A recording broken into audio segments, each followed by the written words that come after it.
Hello, and welcome to Fixing Ignorance, a new podcast opening conversation on the big political, psychological, and philosophical questions of our time. My name is Jake Bonetta, and I will be the host of this podcast series.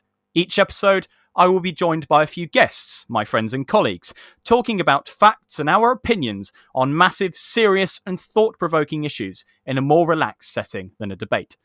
Today, we will be talking about the British Empire. Specifically, whether the British Empire was a force for good. However, before we get started on that, I am joined today by George Tomkins and Josh Thomas. Why don't you guys introduce yourselves? Tell us a bit about you.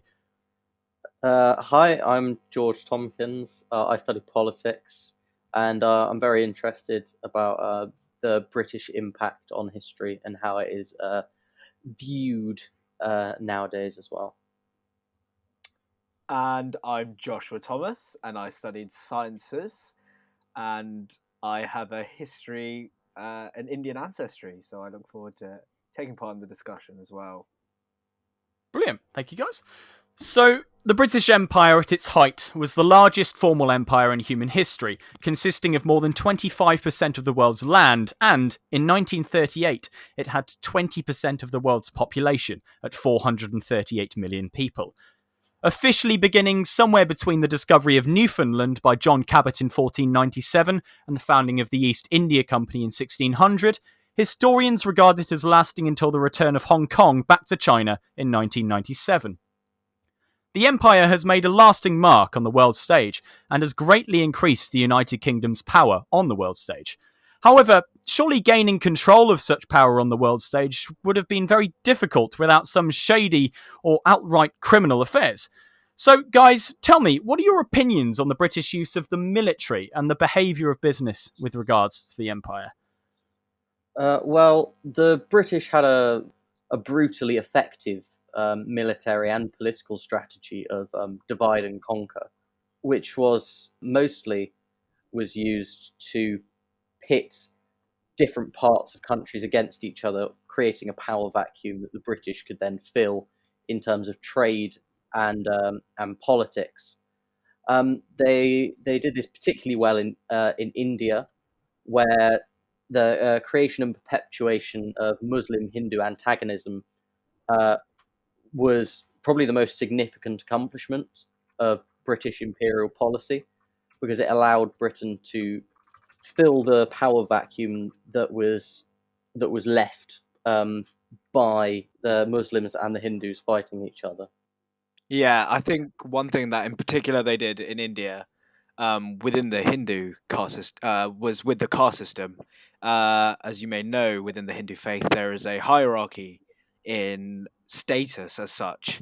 And one thing that the British Army did quite well was separate those of, let's say, higher status than those of lower status, such as the untouchables, and many of them were just killed off initially, whereas the Hindus of higher status were kept separately and treated a lot differently to those of lower caste. Yeah, and from what I looked at, they did very similar things in Kenya with the Mau Mau uprisings in Kenya. They followed a very divide and conquer policy there, where they pretty much put a sixth of Kenya's Mau Mau population at that point into concentration camps, which was an interesting choice at best.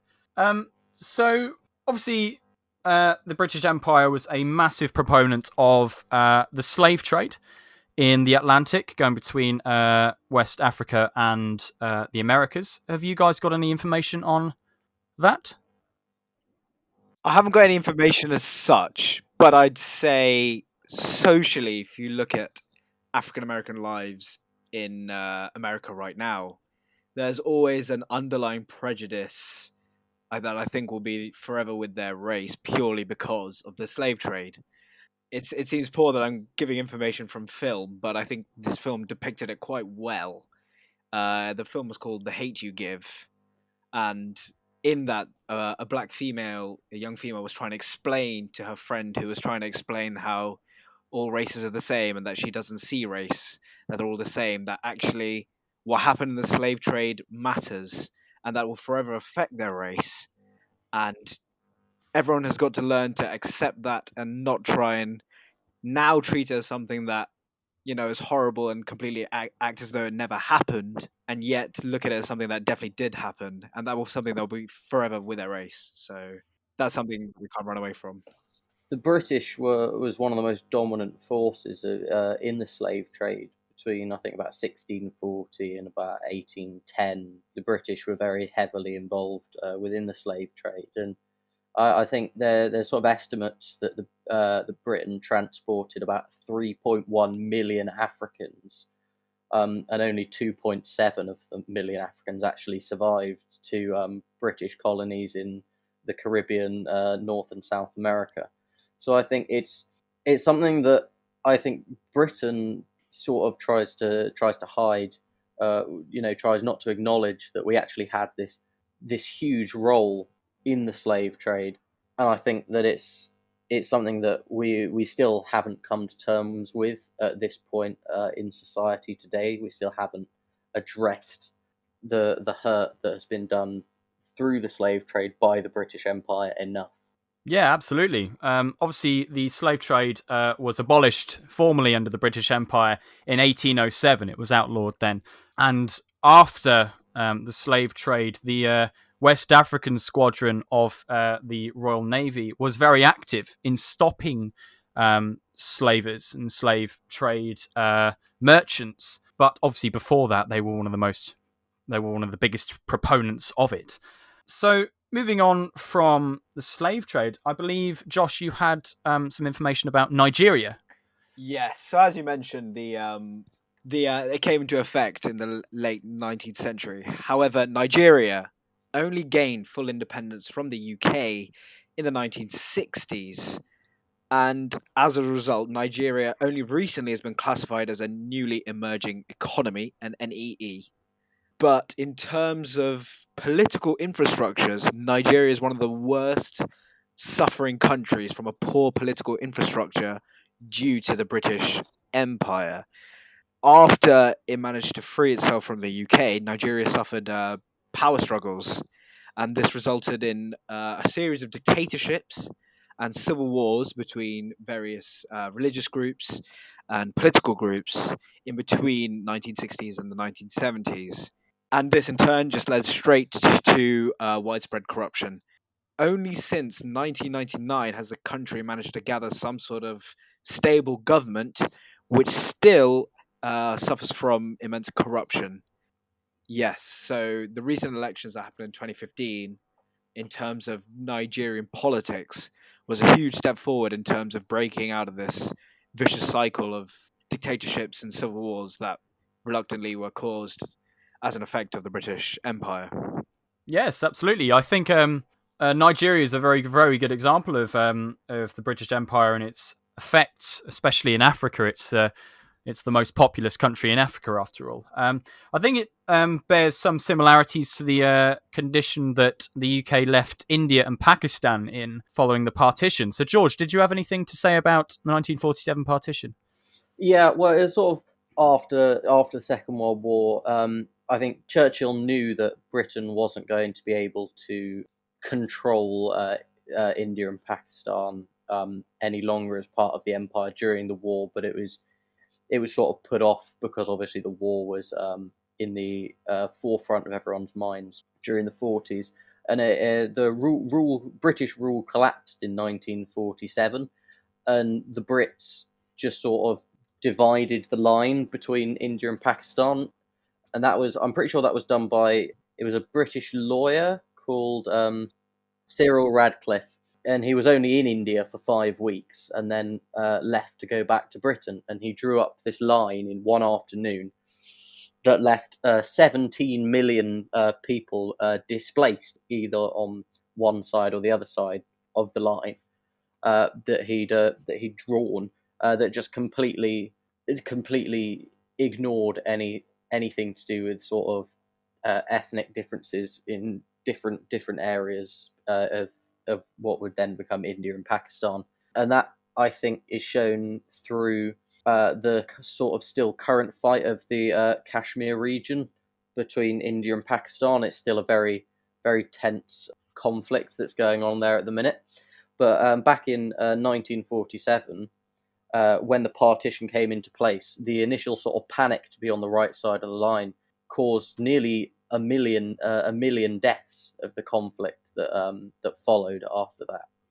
Yes, absolutely. I think the Indian subcontinent as a whole has been a pretty horrific and morbid example of the remnants of the British Empire there. I think another example, interestingly, on the other side of Pakistan, the border with Afghanistan, between Pakistan and Afghanistan, is still disputed to this day. It was drawn up by the British as the Durand Line, and the Durand Line splits up the biggest demographic group, the Pashtuns.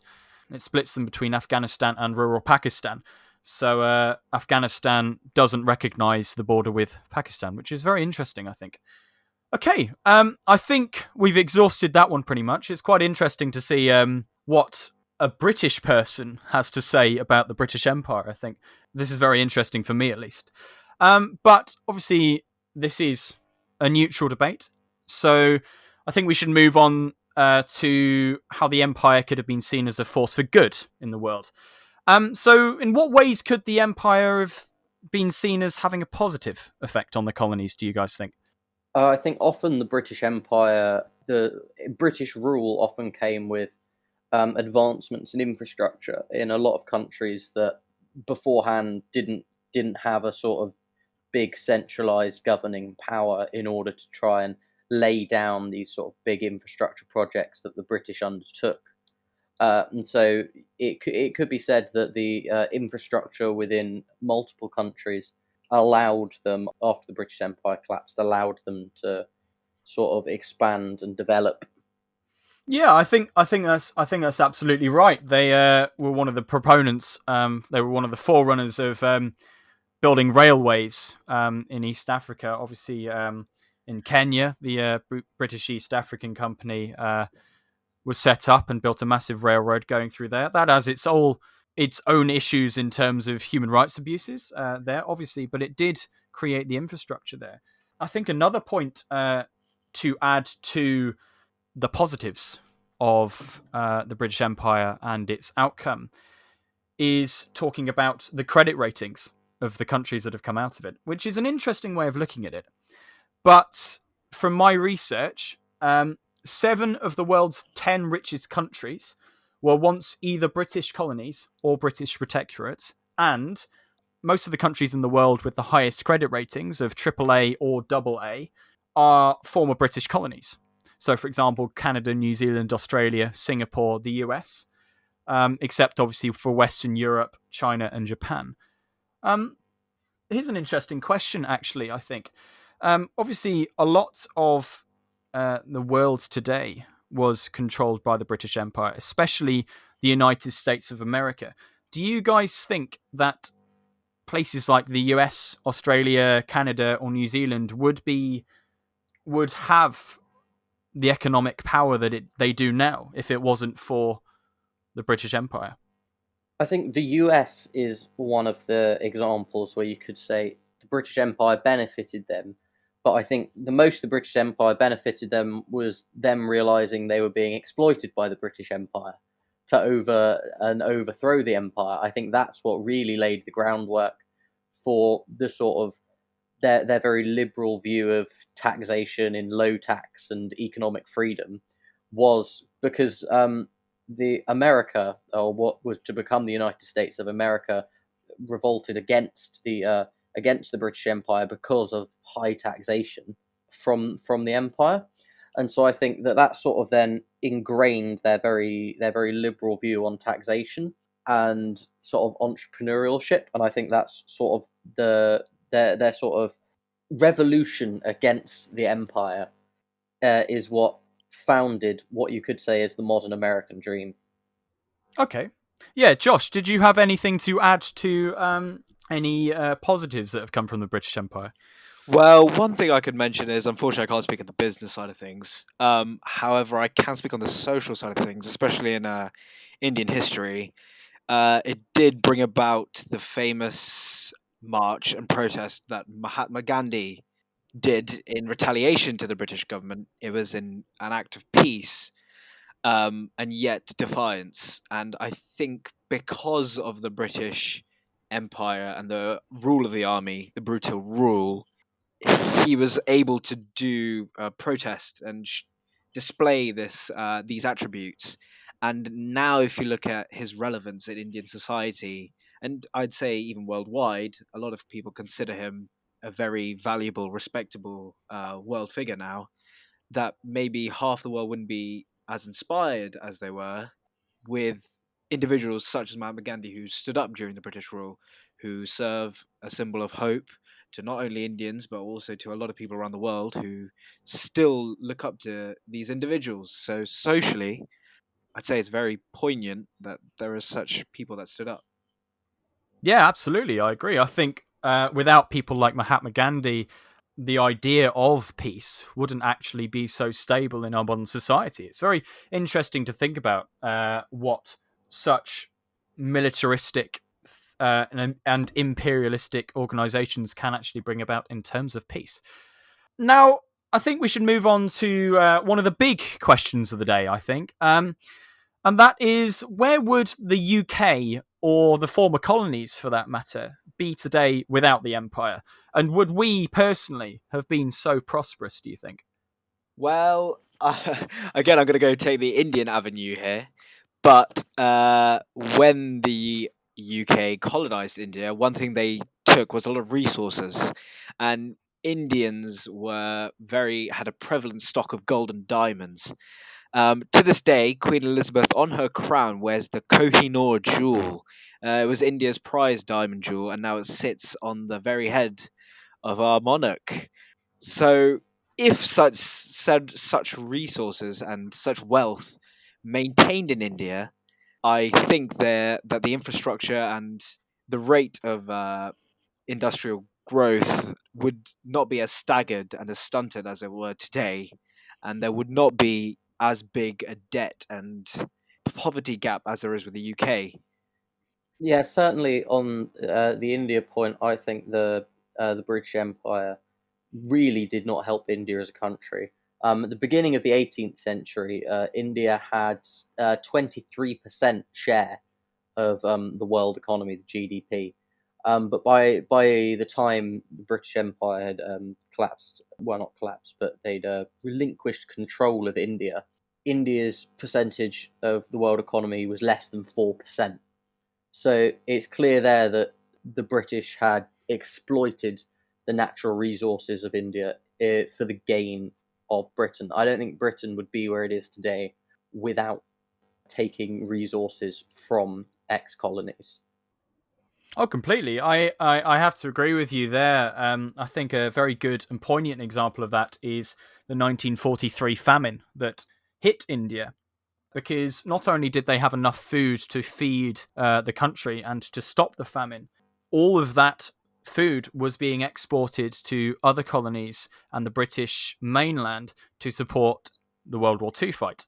And when asked about it, Winston Churchill turned around and said some quite nasty things on the lines of, and I quote, "Famine or no famine, Indians will breed like rabbits." It's not very nice things to hear.